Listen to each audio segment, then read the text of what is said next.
Welcome. Today we're looking at Alabama prison reform, education, AI, and rehabilitation.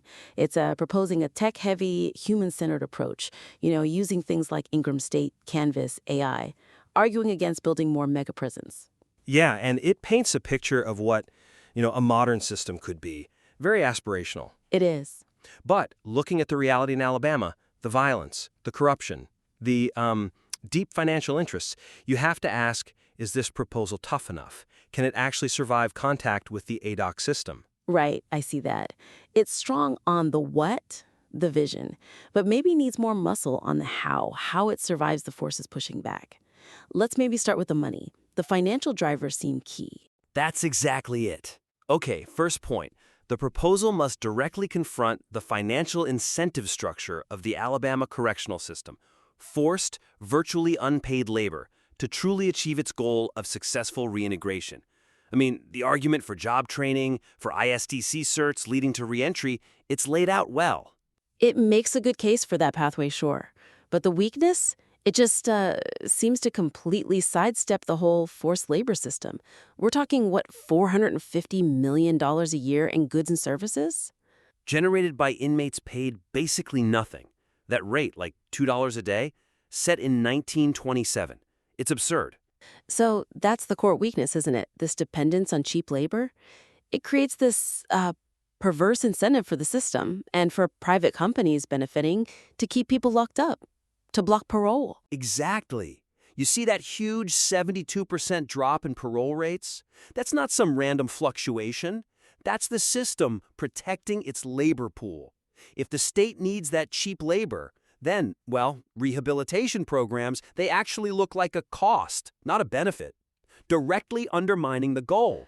Okay, so the suggestion has to be about tackling that head-on, integrating some, pretty radical policy changes to dismantle that model, make rehabilitation actually look better on the balance sheet than just warehousing people. Right, but how? If you just say pay prevailing wages, maybe they just shut down the industries, right? Cut off all inmate work? Yeah, that's a real risk. So it's not just about paying more. It's about where the money goes. For instance, one concrete idea. Mandate wider use of the Prison Industry Enhancement Certification Program, PIECP. Okay. Which, allows prevailing wages, but under strict federal rules, labor standards, victim compensation, that sort of thing. Builds in accountability. That makes sense. Ties it to standards. Or maybe even more direct. Structure the funding differently. Mandate that a significant, non-negotiable chunk of all prison industry profits goes straight into, say, two specific places: a victims advocacy fund and mandatory inmate savings accounts. Ah, so you take the profit motive away from ADOC directly. Precisely. If keeping someone in prison longer mainly pads the inmate's future savings and helps victims, the internal reason for blocking parole kind of evaporates. That definitely shifts the calculus. Okay, if that incentive changes, then maybe the education reforms you're proposing actually stand a chance. Which brings us right to the second point. Because you need an environment where education can actually happen safely. Right. Okay, point 2. To ensure the safety required for rehabilitation programs to function, the proposal needs a bold, technology-supported strategy to combat pervasive staff corruption and contraband trafficking, currently the primary driver of violence. The document talks up some amazing tools: Canvas LMS, AI tutors, even VR for empathy. Really advanced stuff. Fantastic ideas, but they're designed for places where people can actually, focus and feel safe. And you're dropping them into one of the most violent prison systems in the U.S. Yeah, the numbers are stark. 277 deaths in 2024. Highest COVID death rate, too. Violence, drugs like fentanyl, weapons, it's everywhere. And the primary source? It's not inmates smuggling things in during visits. It's staff corruption. So that's the weakness. The plan uses AI, but it focuses it on inmates. It's basically silent on stopping corrupt staff from being the main suppliers of contraband. You can't run like a trauma therapy session in VR if the guards are shaking people down outside the door, or if fentanyl is flowing freely because officers are the ones bringing it in. That underlying criminality, it just guts the whole reform effort. Yeah, it undermines everything else. So the suggestion has to be about implementing dedicated tech systems for accountability, but focused squarely on staff. And crucially, they need to be managed outside the normal ADOC chain of command. External oversight. That sounds challenging. Politically, I mean. The state's already spent, what, $57 million defending lawsuits against officers in just 5 years? Shows how much they'll resist internal policing. Huge resistance. So what tech can bypass that? Well, let's get concrete.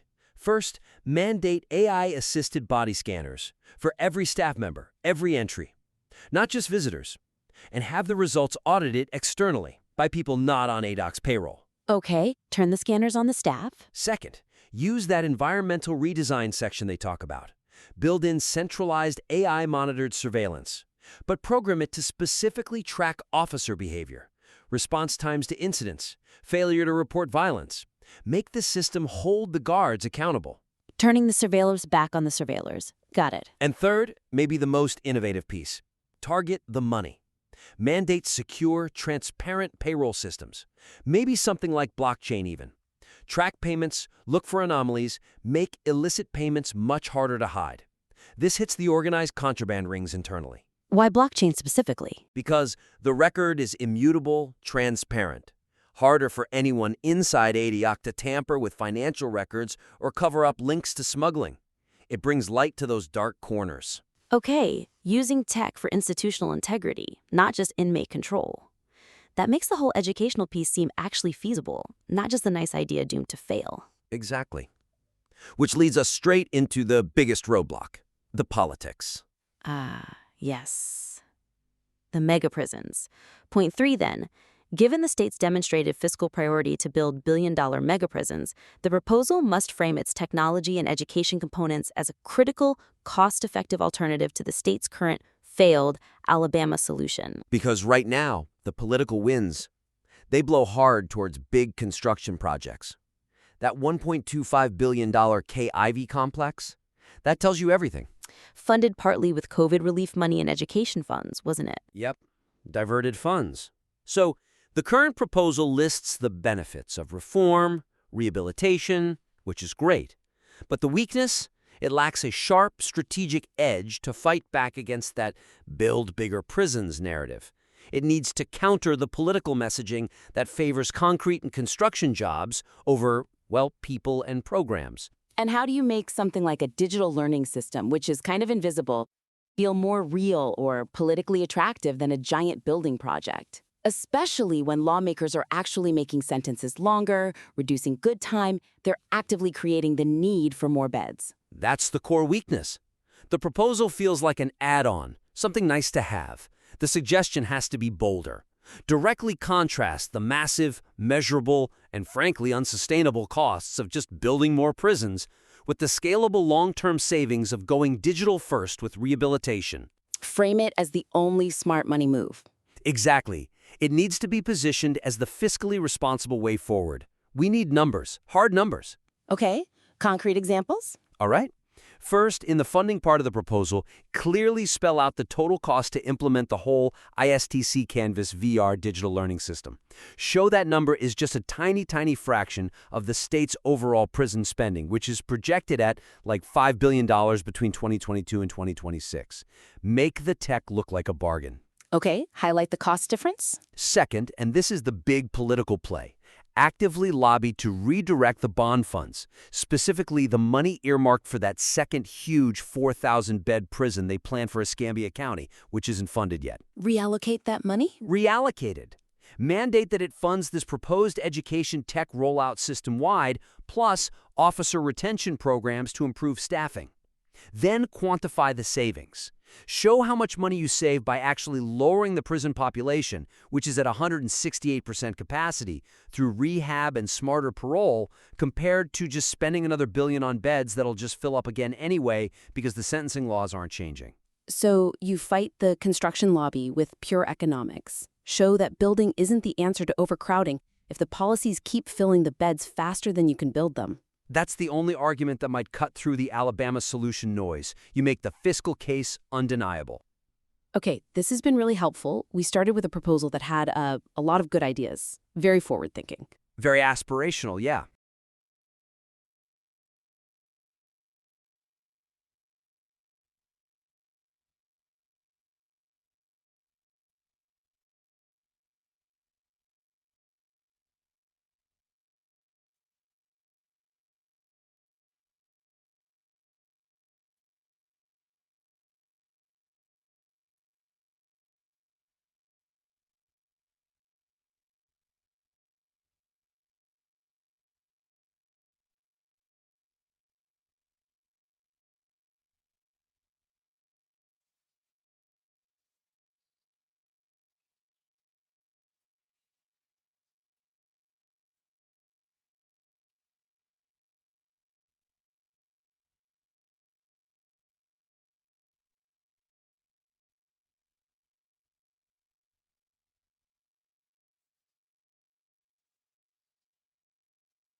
Reallocated. Mandate that it funds this proposed education tech rollout system-wide, plus officer retention programs to improve staffing. Then quantify the savings. Show how much money you save by actually lowering the prison population, which is at 168% capacity, through rehab and smarter parole, compared to just spending another billion on beds that'll just fill up again anyway because the sentencing laws aren't changing. So you fight the construction lobby with pure economics. Show that building isn't the answer to overcrowding if the policies keep filling the beds faster than you can build them. That's the only argument that might cut through the Alabama solution noise. You make the fiscal case undeniable. Okay, this has been really helpful. We started with a proposal that had a lot of good ideas, very forward-thinking. Very aspirational, yeah.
And now we've hopefully added the political and operational toughness it needs to actually work in Alabama's environment. So just to recap the three big things. First, tackle that forced labor incentive head-on. Change where the money from prison industries goes. Make rehabilitation, not exploitation, the goal. Right. Second, build in real staff accountability using technology. Focus on the corruption that makes the system so dangerous and dysfunctional. External oversight is key. Got it. And third, reframe the whole thing politically.